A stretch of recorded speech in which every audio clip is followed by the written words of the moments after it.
तो अभी भारत ने जो ऑपरेशन सिंदूर किया और जो वार्निंग पाकिस्तान को टेररिज्म के ख़िलाफ़ दी है, वो अगर गौर से वो समझते हैं, सुनते हैं, उनको उनके घरों में, उनके परिवारों में टेररिस्ट को पैदा नहीं होने देना चाहिए। परंतु अगर वो नहीं सुनते हैं तो भारत ने ऑलरेडी कह दिया है कि इस बार जैसे वहाँ पे पटाखे फोड़े थे वैसे पटाखे नहीं फूटेंगे। पूरा का पूरा जो हमारे साथ गद्दारी कर रहा है उस दुश्मन देश को और उनके टेरर फैक्ट्री को हम ख़त्म कर देंगे। अब ये वार्निंग तो भारत ने दे दी है, सब लोगों को समझा भी दिया है कि अब हम चुप नहीं बैठेंगे। अगली बार अगर कोई भी अटैक हुआ तो बहुत बड़ा नाश पाकिस्तान का होगा। लेकिन अगर पाकिस्तान नहीं माने, जैसे चाइना से वेपन्स लेके हमको अटैक कर रहा है, हमारे पास दूसरे ऑप्शंस भी हैं। हम बलूचिस्तान को वेपन्स देंगे आपके ख़िलाफ़ फाइट करने के लिए। और अगर बलूचिस्तान ने आपको तंग किया जैसे आप लोग हमें तंग कर रहे हो, फिर आप भी जाओगे इंटरनेशनल कम्युनिटी के पास ये कहने के लिए कि भारत हमें तंग कर रहा है, बलूचिस्तानी को, टेररिस्ट को एम्पावर कर रहा है, उनको वेपन्स दे रहा है। जैसा आप हमारे साथ कर रहे हो वैसा हम भी आपके साथ कर सकते हैं। लेकिन हमने ऐसा किया नहीं, क्योंकि हमारे जो प्रधानमंत्री उनका रास्ता, उनका तरीका एकदम सीधा है। His heart is in the right place and his method is straight. वो सीधा सीधा बोलते हैं। उन्होंने सीधा सीधा आपको समझा दिया और उनके जो एनवॉइस है उन्होंने ये जो बात है हर जगह बता दी कि अब अगर ऐसा कोई भी अटैक आप प्लान कर रहे हो या होता है तो हमारा रिस्पॉन्स जो है वो जैसे युद्ध का रिस्पॉन्स होता है वैसा रिस्पॉन्स होगा। इस बार हम टेरर नेटवर्क को या टेरर एरियाज़ को नहीं कवर करेंगे, बल्कि हम ये समझेंगे कि आप हमारे साथ युद्ध करना चाहते हो। क्योंकि जिन टेररिस्ट को आपने पाल रखा है वो सारे के सारे जो टेररिस्ट हैं वो आपकी बी टीम है, वो आपकी आर्मी ज्वाइन कर सकते हैं। कमज़ोर सिविलियंस को मारने के लिए, टूरिस्ट को मारने के लिए उनको भेजने की ज़रूरत क्या है? उसके बाद में वो कमज़ोर सिविलियंस के साथ छुप जाते हैं और जब बमबारी होती है तो वो तो मरते ही हैं, उनके साथ पाकिस्तान के कमज़ोर सिविलियंस जो है वो भी मर जाते हैं।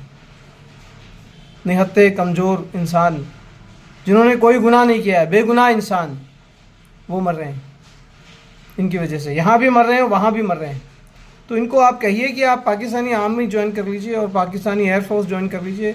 ऐसे एक स्यूडो टीम बना के हमारे पास भेज के हमें तंग करने की अब ज़रूरत नहीं है। अगर आपको मज़हबी बातें सिखानी है तो उसका तरीका अलग है। जैसे ओवैसी जी ने ऑलरेडी कह दिया है कि अगर पाकिस्तान ये चाहता है कि मज़हबी बातें भारत में आके सिखाए तो उसकी ज़रूरत नहीं है। ऐसे पागल लोग, बंदूक वाले पागल लोगों को हमारे देश में भेजने की ज़रूरत नहीं है। यहाँ पे 200 मिलियन मुसलमान ऑलरेडी हैं, 17 करोड़ कितना उन्होंने बताया उतने मुसलमान यहाँ पे हैं भारत में, और वो दूसरों के साथ घुल मिल के रहना, प्रेम से रहना जानते हैं। हमारे फेवरेट सुपरस्टार शाहरुख खान है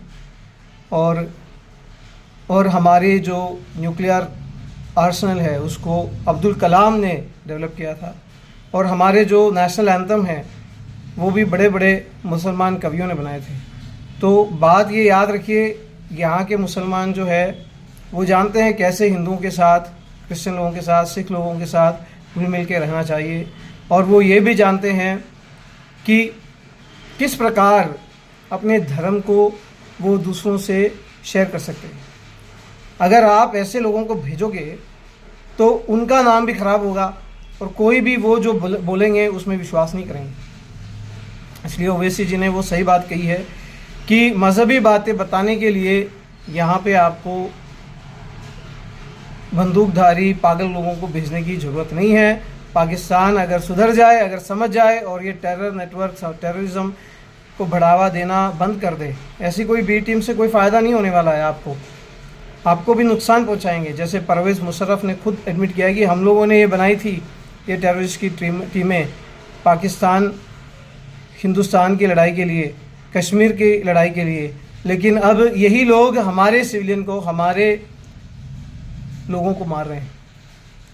तो इसलिए पूरा जो संसार है, पूरा जो वर्ल्ड है, आपको ये आज ये बताना चाहता है कि पाकिस्तान के प्राइम मिनिस्टर, पाकिस्तान के लोगों, ये भूल वापस मत कीजिएगा। अगर भारत में वापस टेररिस्ट भेजे किसी भी प्रकार में, हम उसको युद्ध का आरंभ मानेंगे और जैसे युद्ध में प्रहार होता है वैसा प्रहार करेंगे। और अगली बात, हम बलूचिस्तान को एम्पावर भी कर सकते हैं। जैसे चाइना आपको वेपन्स दे रहा है और अगर बोलोगे आप कि भारत ऐसा कर रहे हैं, तो हम भी बोलेंगे कि जैसा उन्होंने हमारे साथ किया वैसा ही हम कर रहे हैं। और ध्यान रखिए, मज़हबी बातें सिखाने के लिए भारत में आपको ऐसे लोगों को भेजने की ज़रूरत नहीं है। ओवैसी जी हैं और भी लोग हैं यहाँ पे जो इस्लाम धर्म को सही तरीके से समझते हैं और समझाना जानते हैं। आप ये सोच के देखिए, एक मॉस्क वो है जहाँ पे अज़हर मसूद और उसका परिवार था, यानी कि अज़हर मसूद बैठा था टेररिस्ट वेपन्स के साथ, वेपन्स वाले लोगों को सिखा रहा था। और एक ग्रैंड मॉस्क अबू धाबी में वहाँ के राजा ने, महाराजा ने बनाया है। मैं गया था वहाँ पे अबू धाबी में, वहीं की टोपी है ये। वो जो ग्रैंड मॉस्क है उसके अंदर मैं जब गया तो मेरे को ऐसा लगा कि ये इंसान या ये लोग परमेश्वर को, भगवान को कितना ऊंचा समझते हैं। कितना पैसा इन लोगों ने प्रार्थना के लिए और परमेश्वर को ढूंढने के लिए, जो आदमी आता है परमेश्वर की शरण में, जो आदमी आता है उसको चैन से प्रार्थना करने के लिए खर्च किया है। वो सिर्फ दिखावे के लिए नहीं किया है। मैं आपसे ये कहना चाहता हूँ, अगर आपको कुछ बनाना है तो ऐसा कुछ बनाइए और अपने देश की तरक्की कीजिए, पाकिस्तान की तरक्की कीजिए, हमें भी खुशी होगी। बाबर आजम हमारा फेवरेट बैट्समैन है, लेकिन उसको अब तो टीम ही नहीं रहता रही। इतना अच्छा खिलाड़ी है, वो खेल नहीं पा रहा है। आप खेल में इन्वेस्टमेंट नहीं कर रहे हो। आप जहाँ पे आपको ध्यान देना चाहिए वहाँ पे ध्यान नहीं दे रहे हो। आपका ध्यान पूरा भटक गया है। आप सोच रहे हो कि कश्मीर आप ले लोगे, उससे आपको शांति पड़ जाएगी, मिल जाएगी। ये कश्मीरी लोगों को आप समझ लो कश्मीर आपका हो गया, तो फिर उसको आप कैसा उसका पालन पोषण करोगे? आपका देश तो पूरा बिखर चुका है। आपके देश के अंदर खाने के लिए दाने नहीं है। भारत अगर पानी बंद कर दे तो पानी नहीं है। बिजली भी बंद कर सकता है भारत, फिर बिजली भी नहीं होगी। इतना आप चाइना से उधार लेके बैठे हो। चाइना वाला आपको मिसाइलें दे रहा है। क्यों दे रहा है? वो आपके भाई से आपको लड़वा रहा है, ये समझिए आप। भारत से लड़वा रहा है वो क्यों लड़वा रहा है? क्योंकि उसको ये लगता है कि अमेरिका वाले, यूरोप वाले जो हैं, जिनसे उसकी ट्रेड वार चल रही है, उस ट्रेड वार में अगर वो चाइना का फेवर नहीं करेंगे तो वो भारत की ओर और हमारे जो छोटे छोटे साउथ ईस्ट एशिया के देश हैं इनकी ओर मुड़ सकते हैं। और यहाँ भी लेबर है, लेबर चार्ज कम है, और यहाँ भी वो आपका काम जो है बढ़ा सकते हैं। चाइना को डर लगता है कि जो इन्वेस्टमेंट अमेरिका से उनको मिल रहा है वो भारत की ओर डाइवर्ट हो जाएगा, और अगर वो भारत की ओर डाइवर्ट हो गया तो भारत का भला हो जाएगा, अमेरिका का तो भला होएगा, और चाइना जो है वो पीछे पड़ जाएगा, पीछे रह जाएगा। आप चाइना का कभी भी भरोसा मत कीजिए। भारत के साथ डील करके, भारत से हाथ मिला के, हमारे लीडर जो आज ऑपोजिशन में हैं, जो कई बातें कह रहे हैं जो उनको कहनी नहीं चाहिए, उनके माता पिता, उनके जो लोग थे प्रधानमंत्री उस समय में, चीन ने क्या किया पूछ के देखिए। हमारे से हाथ मिला के तुरंत उन्होंने युद्ध कर दिया और हमारी भूमि, हमारी जो धरती है उसको हमसे छीन लिया। हिंदी चीनी भाई भाई कह के नेक्स्ट नेक्स्ट डे ही उन्होंने युद्ध कर दिया और जो हमारी धरती है उसको हमसे छीन लिया। ऐसे लोगों का आप भरोसा कर रहे हो। चाइना का माल घटिया माल होता है, ऐसा लोग बोलते हैं, मैं नहीं बोल रहा, लोग बोलते हैं, मैं तो यूज़ ही नहीं करता चाइना का माल। वो सस्ता होता है लेकिन वो घटिया होता है, डुप्लीकेट आता है। हो सकता है कि जो मिसाइलें आपने पाकिस्तान से यहाँ पे भेजी थी वो सारी डुप्लीकेट हो, इसीलिए तो उससे कुछ नहीं हुआ, हमारा तो कुछ नहीं हुआ, कुछ भी नुकसान नहीं हुआ। तो कहने का मतलब ये है कि वो सिर्फ आपको बहका रहे हैं और आपसे भारत से युद्ध करवा रहे हैं, और अगर भारत से आपका युद्ध हुआ तो आपका तो बहुत बड़ा नाश होगा ही। भारत भी ऐसा एक देश हो जाएगा जहाँ पे युद्ध हो रहा है और अमेरिका वाले ये नहीं चाहेंगे कि वो अपना इन्वेस्टमेंट इधर को लेके आए, कश्मीर को लेके आए या हमारे देशों की भलाई हो। और चाइना वो चाहता है ताकि फिर अमेरिका के पास कोई ऑप्शन ना हो और फिर अमेरिका आके उसके सामने घुटना टेके। ये तो होने वाला नहीं है क्योंकि ट्रम्प जो है वो उससे 10 स्टेप आगे है। उसके पास मिडिल ईस्ट है, उसके पास यूरोप है, उसके पास दूसरे देश है जापान जैसे, जहाँ भी वो इन्वेस्टमेंट कर सकता है। और वो जानता है कि कैसे चाइना को घुटनों पे लेके आना है। जिस प्रकार से कोविड-19 आया था परेशान करने के लिए लोगों को, और जिस प्रकार से चाइना ने वो बात ही दबा दी थी ताकि इंटरनेशनली लोग नहीं जान सके कि ये बीमारी कैसी है। बहुत महीने लगे लोगों को पहचानने के लिए ये बीमारी कैसी है, कितनी खतरनाक है, इससे कितने लोग मरने वाले हैं। तो ऐसे देश का जिसका अमेरिका को भरोसा नहीं है, हमको भरोसा नहीं है, आपको कैसे भरोसा हो गया? बल्कि आपका भी आज तो किसी को भरोसा नहीं है, क्योंकि ओसामा बिन लादेन जो है वो पाकिस्तान में मिले थे। आपने बहुत उल्लू बनाया पूरे संसार को। ओबामा को तो आपने खरीद लिया, वो पैसा दे रहे थे आपको, आप उसी से पैसा ले रहे थे, और जिसको वो ढूंढ रहा है उसको छुपा रखे थे आप ही की अबोटाबाद में। इसलिए भारत जो है वो आपका पूरा भरोसा नहीं कर सकता, लेकिन भारत आपको ओपिनियन दे सकता है, राय दे सकता है कि इस युद्ध से आपको कोई फ़ायदा नहीं होने वाला है, टेररिस्ट से आपको कोई फ़ायदा नहीं होने वाला है। वो अगर दहशत मचाएंगे तो हमारे हिंदू और मुसलमान, आप ये सोच रहे हो कि लड़ाई करेंगे, नहीं करेंगे, उनकी एकता और बढ़ेगी। और अगली बात मैं बता देता हूँ कि हम ये पाकिस्तान की गिमिक्स बहुत दे चुके हैं। हमारा देश समझ चुका है कि आप लोग क्या चाहते हो। आप लोग ये चाहते हो कि ये जो कश्मीर है जहाँ पे इतने सालों से कोई भी आदमी ज़मीन नहीं खरीद सकता था, कोई भी आदमी इन्वेस्टमेंट नहीं कर सकता, उसको अभी डेवलप किया है भारत ने, भारत के लोगों ने इन्वेस्टमेंट किया है, और भी लोग इन्वेस्टमेंट कर रहे हैं। हमारा ही स्टेट है, हमारी स्टेट हो गया, वो पूरा मिल गया हमारे साथ। और उस कश्मीर का जो डेवलपमेंट पहले हो जाना चाहिए था, वो आपके लोगों ने तरह तरह के हमारे पॉलिटिशियंस को हाथ में लेके उनको परेशान करके जो वो नियम, जो कानून था उसको बनाए रखे थे, वो कानून हट गया 370। उसकी वजह से आज कश्मीर में टूरिज़्म इंडस्ट्री है और लोगों को पैसा आ रहा है। कश्मीरी लोग जो हैं वो, उनकी ज़मीन की आज कीमत है। आप सोच के देखिए, आपकी ज़मीन आप किसी को बेच ही नहीं सकते, उसकी कीमत ही नहीं है, फिर कौन आएगा खरीदने के लिए? अब 10 लोग खरीदने के लिए आएंगे तो उसकी कीमत है। उनको परमानेंटली बेचने की भी ज़रूरत नहीं है, वो लैंड भी कर सकते हैं। अब किसको लैंड करें, बता कैसे लैंड करें? अगर टेररिज्म हो रहा है, लोग मर रहे हैं, लोगों को परेशान किया जा रहा है, तो वहाँ पे कौन टूरिज्म के लिए आएगा? कश्मीर के लोगों की जो उन्नति होनी चाहिए थी, जो तरक्की होनी चाहिए थी, जो स्विट्ज़रलैंड की जैसा पैराडाइज ऑन अर्थ था, उसको आपने टेरराइज करके terror field of the earth बना दिया। इतना उसको क्या बोलते हैं, इतना उसको जैसे दम घोट दिया हो, उस प्रकार से कश्मीर को आपने ख़त्म कर दिया आपके टेररिस्ट लोगों ने। इसलिए मैं कह रहा हूँ कि कश्मीर में आबादी जो है वो ज़्यादा मुसलमान लोग हैं।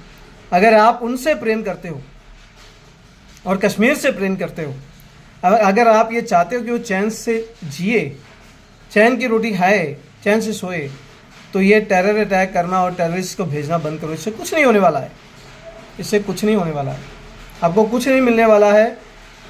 और जैसे मोदी जी ने कहा, जो टेररिस्ट के हाथ में बची कुची ज़मीन है वो भी चली जाएगी, और इंटरनेशनल कम्युनिटी ओसामा को वहाँ पे पाने के बाद कभी भी पाकिस्तान का भरोसा भी नहीं करने वाली है। इसलिए ये बात आप ध्यान से सुनिए, अपने देश की तरक्की कीजिए, अपने लोगों की तरक्की कीजिए। मैं जब यूएई में गया था तो वहाँ पे मेरे को जितने भी ड्राइवर मिले थे वो सारे पाकिस्तानी थे। मैंने उनसे बहुत अच्छी बात की और उनको वो बहुत रिस्पेक्ट से बात कर रहे थे और उन्होंने मुझे ये बताया कि अगर हमारे देश के नेताओं ने हमारी तरक्की की होती तो इधर आके जिल्लत की ज़िंदगी जीनी नहीं पड़ती। हमारे पास पैसा होता और अरबी हमारे देश में आता काम करने के लिए। और उन्होंने मेरे को दिखाया अरबी लोगों को जिनको सिर्फ कुछ नहीं करना, उनको पैदा होना है और जो उनका देश है, उनके जो पेट्रोल से पैसा आता है उसमें से उनको पैसा दे रहा है। वहाँ पे सोशलिज्म नहीं है, वहाँ पे डेमोक्रेसी नहीं है, वहाँ पे कम्युनिज्म नहीं है। वो अपना मज़हब समझते हैं कि जो हमको खुदा दे रहा है, परमेश्वर दे रहा है, परवरदिगार जो भी आप बोलते हो वो दे रहा है, जो अल्लाह दे रहा है उसको हम हमारे देश के लोगों के साथ बांटेंगे, उनके साथ वो खुशी बांटेंगे। वो भी बोल सकते हैं, अबू धाबी का राजा बोल सकता है कि सारा का सारा पैसा मेरे ट्रस्टी में आना चाहिए, मेरे को बहुत बड़ा राजा बनना है, मेरे को अपने ऊपर खर्च करना, वो बोल सकता है। लेकिन वो नहीं बोल रहा है, वो ये पैसा जो है दूसरे जितने भी अरबी है वहाँ के उनको दे रहा है। ऐसे ही मिल रहा है उनका पैसा। और अगर वो चाहे तो इन्वेस्ट कर सकते हैं, अगर वो चाहे तो उससे पढ़ाई कर सकते हैं। उनका फ्यूचर तो बना हुआ है पैदा होते ही। और हमारा फ्यूचर क्या है, पाकिस्तानी लोगों का फ्यूचर क्या है? ये आप डेमोक्रेसी डेमोक्रेसी करके ये जो नेता लोग हमको उल्लू बना रहे हैं। तो उस आदमी ने मेरे को कहा कि अगर हमारे देश में सिर्फ टूरिज़्म होता, अभी मैं टूरिस्ट बन के गया था अबू धाबी में, इतने पैसे मैंने खर्च किए, लाखों रुपए। तो अगर टूरिज़्म ही हमारे देश में होता, वो आदमी पेशावर से है, उसने कहा कि अगर टूरिज़्म ही हमारे देश में होता और बराबर तरीके से किया जाता तो ही हम बैठ के खाते। हमको इतना दूर दूर देशों में जाके गर्मी में इतनी मेहनत करने की ज़रूरत नहीं पड़ती। वो कह रहे हैं कि हम जिल्लत की ज़िंदगी जी रहे हैं क्योंकि पाकिस्तान के लीडर हमको बेवकूफ़ बना रहे हैं। इसलिए मैं पाकिस्तान को और जो भी पाकिस्तान से संबंध रखते हैं उनको ये कहना चाहता हूँ कि जिस प्रकार चाइना आपको वेपन देके हमारे खिलाफ कर रहा है, बलूचिस्तान को हम भी कर सकते हैं आपके खिलाफ। फिर आप रहोगे इंटरनेशनल कम्युनिटी में, आप यूएन में जाके रहोगे। हम बोल सकते हैं जैसा उन्होंने हमारे साथ किया वैसा हम उनके साथ कर रहे हैं। और अगर आपने टेररिस्ट भेजे तो आप जानते हो पिछली बार की तरह नहीं होगा। वो पटाखे छोटे छोटे वहाँ पे फूटे थे, आप बोल रहे थे कि कुछ नहीं हुआ कुछ नहीं हुआ बहुत दिन तक। उसके बाद में अजहर महसूद के 10 लोग मर गए और उनको आपने कंपनसेशन भी दिया। और आप बोल रहे थे कि हमने रफ़ाल तोड़ दी। किधर है रफ़ाल? एक भी रफ़ाल आप दिखा नहीं सके। और सारे के सारे हमारे पायलट वापस आ गए और हमारी आर्मी ने हमको बता दिया कि सारे के सारे पायलट सेफ है, सब वापस आ चुके हैं। वो ट्रेन पकड़ के तो नहीं आए होंगे, रफ़ाल में गए तो रफ़ाल में आए हैं और वो यहीं पर हैं, सेफ़ है। अगर कोई मरा हुआ होता तो उनको हम आदर देते। हमारे देश के लिए वो शहीद हुए हैं, आपके टेररिस्ट के जैसे नहीं है। वो देश के लिए, देश की सीमा के लिए, क्या बोलते हैं, रूल्स के हिसाब से फाइट करने वाले लोग हैं।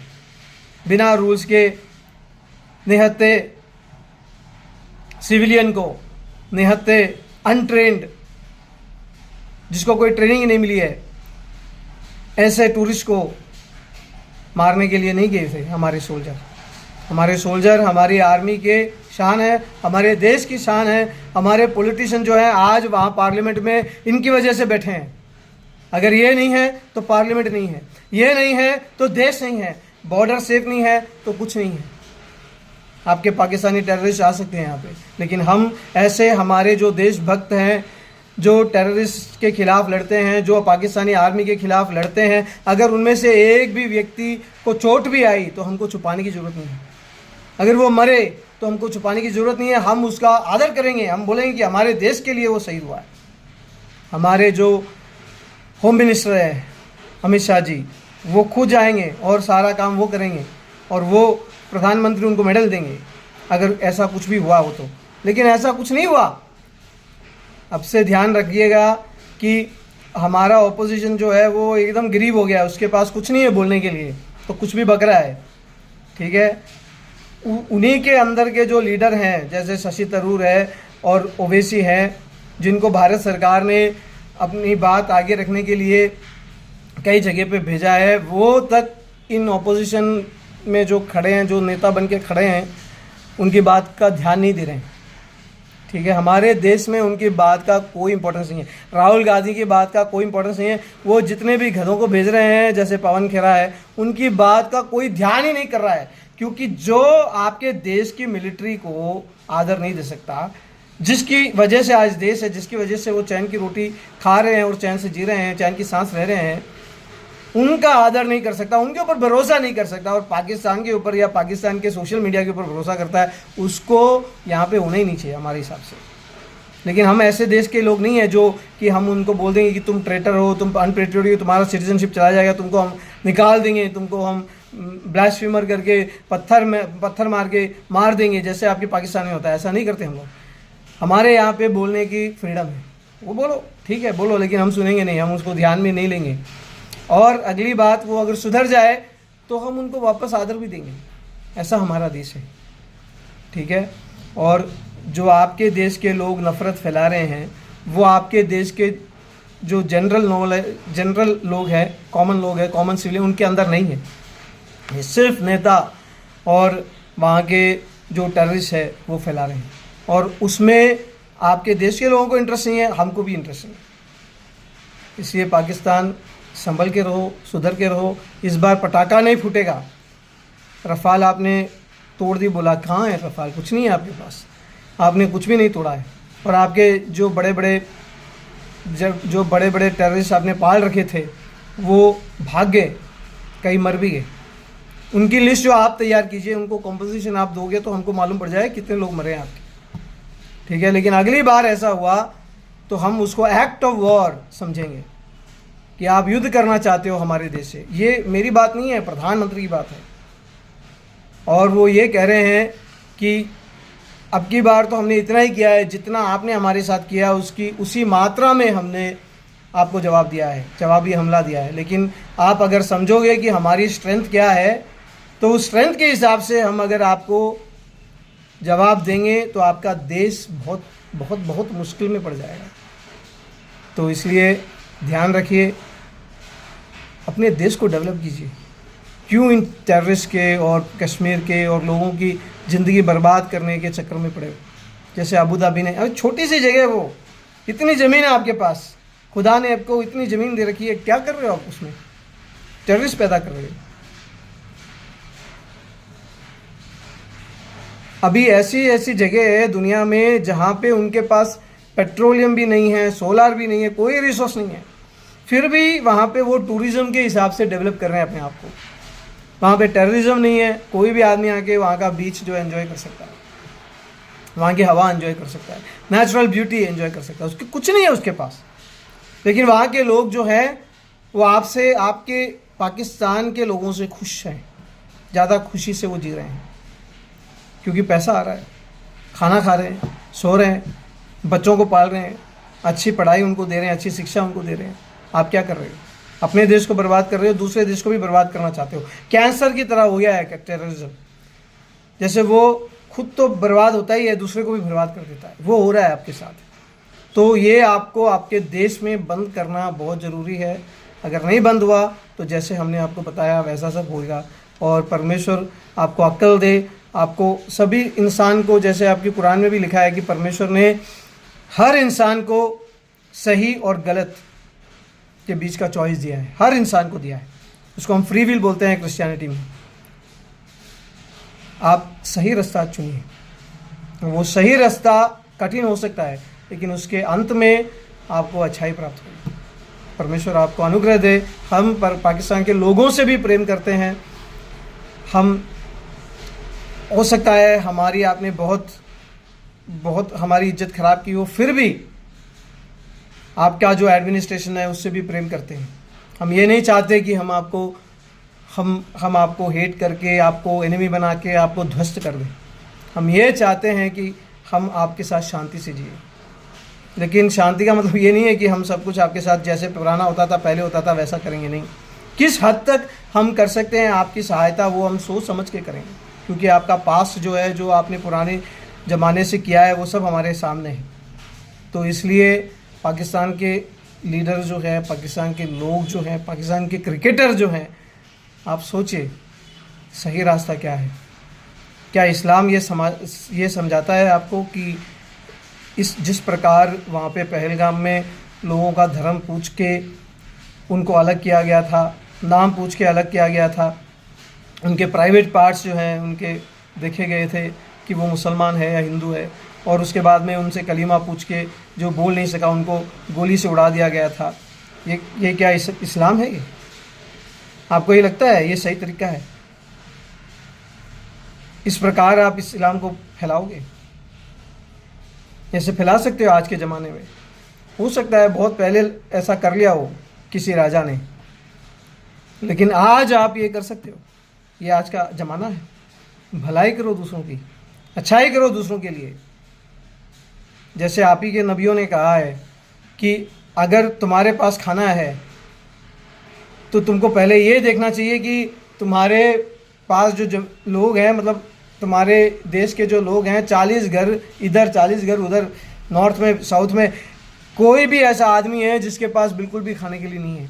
अगर है तो पहले उससे तू शेयर कर, उसके बाद में तू आके खा। ऐसे आपकी सीख है। जब मैं स्कूल में पढ़ता था तो मैंने खलीफा अली उनकी एक कहानी पढ़ी थी, फातिमा और अली, और मेरे आंसू आ गया। और वो जो कहानी है आज भी मेरे साथ है, क्योंकि एक अनजान आदमी उनके घर में आया जिसके पास जो मतलब मर जाता उस रात को, अगर उसको खाने के लिए, ओढ़ने के लिए, सोने के लिए जगह नहीं मिलती। और उन्होंने उनसे, उस आदमी से दया की, और किस अवस्था में की? उनके घर में कुछ नहीं था, एक छोटा सा लास्ट थोड़ा सा खाना उनके पास बाकी था जो अपने बच्चों को खिलाना चाहते थे, बच्चे को खिलाना चाहते थे, लेकिन बच्चे को नहीं दिया, इसको दिया। वो होता है प्रेम, वो होता है मजहब। अगर आप परमेश्वर से प्रेम करते हो, दूसरों से ऐसा प्रेम कीजिए, तब वो विश्वास करेंगे आपके परमेश्वर में। लेकिन अगर आप उनको गोली से मारोगे तो वो क्यों विश्वास करेंगे?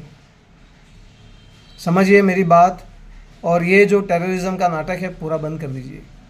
अगर आपको लगता है, जो भी बड़े लोग हैं सुन रहे हैं, जो भी छोटे लोग हैं सुन रहे हैं, आपके पास कुछ भी इन्फ्लुएंस है, तो आप जाके ये बात दूसरों को बताइए। ये बात जो मैं आपको बता रहा हूँ वो दूसरों को बताइए कि टेररिज्म जो है वो सही रास्ता नहीं है, हमें इसको ख़त्म करना है, सही रास्ते पे चलना है, अच्छाई का रास्ता अपनाना है, हमको अच्छा बनना है और दूसरों से अच्छाई करनी है। अगर आप दूसरों से अच्छाई करोगे तो वो खुद आके पूछेंगे आपसे कि आप ऐसा क्यों कर रहे हो। अरे मेरे साथ हुआ है, सो ये होता रहता है मेरे साथ। मैं जीसस में विश्वास करता हूँ। जब मैं कुछ अच्छाई करता रहता हूँ तो लोग मेरे से बोलते आप ऐसा क्यों कर रहे हो। फिर मैं उनको बताता हूँ कि मेरे परमेश्वर कितने दयालु हैं, और उनको भी वो सुनने की इच्छा होती है। अगर मैं फोर्स करके उनको सुनाऊंगा तो कौन सुनेगा? कोई नहीं सुनेगा। वो कान से सुनेंगे, वो हाँ हाँ करेंगे, लेकिन वो अंदर कोई भी बात नहीं लेंगे। इसलिए सबसे पहली बात आपको ये समझनी चाहिए कि आपका मज़हब अगर सही है, आपने मज़हब को सही तरीके से समझा है, तो सबसे ज़्यादा प्रेम परमेश्वर से कीजिए। लेकिन जितना प्रेम खुद से करते हो उतना ही दूसरों से कीजिए। ये यहूदी लोगों का भी, इस्लाम का भी और क्रिश्चियन लोगों का भी सबसे बड़ा कमांड है। अगर आप सारी किताबें पढ़ लोगे तो उसमें भी यही बात आपको मिलेगी। Love God more than anything else, love others as you love yourself, greatest commandment. वो अगर आप बोलोगे कि नए नियम में आता है, जीसस के नियम में आता है, लेकिन वो पुराने नियम में भी मोसेस ने जो दिया था उसके अंदर भी वो है।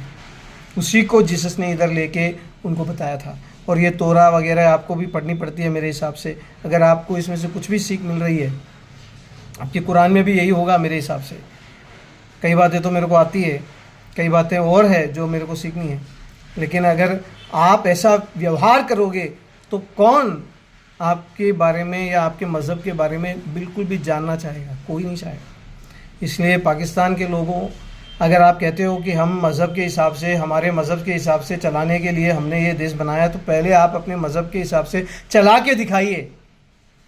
क्या वहाँ तरक्की हो रही है? भारत मज़हब के हिसाब से नहीं बना था, मज़हब के हिसाब से चलाया भी नहीं था इसको, फिर भी यहाँ पे तरक्की हो रही है। आपने कहा कि हम मज़हब के हिसाब से देश बना रहे हैं। हम मज़हब के हिसाब से तो अबू धाबी भी है और कितने देश हैं। मज़हब के हिसाब से अगर आपने ये देश बनाया है तो इस देश को मज़हब के हिसाब से चला के दिखाइए। हम देखना चाहते हैं कि पाकिस्तान में कितना प्रेम है, पाकिस्तान के भाइयों के बीच, लोगों के बीच कितना प्रेम है, उनकी क्या तरक्की हो रही है। हम देख रहे हैं ना, कुछ नहीं हो रहा है। वो खुद बोल रहे हैं हमको कि हमारे देश की तरक्की नहीं हो रही है, क्योंकि हमारी जो गवर्नमेंट है, पहले तो चोर गवर्नमेंट है, दूसरी अभी तक जितने भी नेता आपके हैं कुछ ना कुछ करप्शन में, दूसरे नेता उनको आके पकड़ के जेल में डाल देते हैं। अगर पाकिस्तान का कोई प्रधानमंत्री मिल गया उसका मतलब ये है कि वो जेल में जाएगा।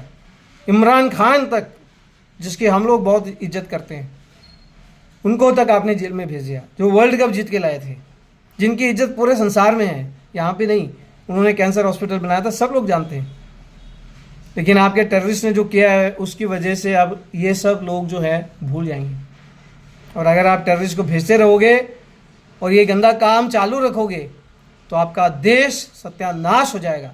परमेश्वर का चेला हूँ मैं, और परमेश्वर के भक्ति के हिसाब से बोल रहा हूँ कि ऐसा जो देश है जिसका कोई विजन ही नहीं है किधर जा रहा है वो और वो क्या कर रहा है, उसका अंत बहुत ख़राब होता है।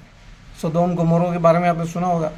सदोम गोमोरा का तो छोड़िए, बाबिलोन के बारे में सोचिए, कितने बड़े बड़े देशों के बारे में किताबों में लिखा हुआ है जो मिट्टी में मिल गए, जिनकी सल्तनत, जिनकी बड़ी बड़ी गवर्नमेंट जो होती थी, बड़े बड़े राजा जो होते थे, वो सारे के सारे हार गए और नष्ट हो गए। तो ऐसा ना होने के लिए ये जो मैसेज मैं दे रहा हूँ वो पाकिस्तान के लोगों के लिए दे रहा हूँ, पाकिस्तान के लीडर के लिए दे रहा हूँ, और भारत में जो लोग हैं जिनको पाकिस्तान में इन्फ्लुएंस है उनके लिए दे रहा हूँ, और ऐसे भी लोग हैं हमारे देश में जिनके फेवरेट कलाकार या क्रिकेटर पाकिस्तान से हैं, उनके लिए दे रहा हूँ। अब आप पूछोगे कि मेरा फेवरेट फास्ट बॉलर कौन है, all time favourite fast bowler कौन है? वसीम अकरम, अभी भी वही है, वो मैंने चेंज नहीं किया ऐसा कह के कि वो पाकिस्तानी है।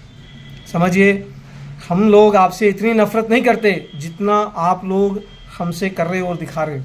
इससे नफ़रत से कुछ नहीं होगा, दोनों देश बर्बाद हो जाएंगे। परमेश्वर ये नहीं चाहता, आप भी ये नहीं चाहते कि देश बर्बाद हो जाए। इसलिए जो मैंने बातें कही है वो गौर से समझिए कि ये जो फाइट है, ये जो टेररिस्ट की फाइट है, वो आपने चालू की है और आप ही को अपने ही घरों में ख़त्म करनी है ये फाइट। इस्लामिक समाज से एक भी टेररिस्ट नहीं आना चाहिए। मेरा एक दोस्त है, उसने कहा मेरे को, वो मुस्लिम है, उसने कहा मेरे को कि इस्लाम में टेररिज्म की कोई जगह ही नहीं है। तो मैंने कहा कि तुम्हारी बात मैंने समझ ली, लेकिन अगर ऐसा है तो इस्लाम समाज से या मुस्लिम परिवारों से एक भी टेररिस्ट अब आगे से पैदा नहीं होना चाहिए। ये मैं आपको भी कह रहा हूँ, आपके पाकिस्तानी मुसलमान समाज से, आपके देश से एक भी टेररिस्ट पैदा नहीं होना चाहिए अगर इस्लाम में टेररिज्म के लिए जगह नहीं है। गॉड ब्लेस यू, परमेश्वर आपको अनुग्रह दे। जय हिंद, जय भारत।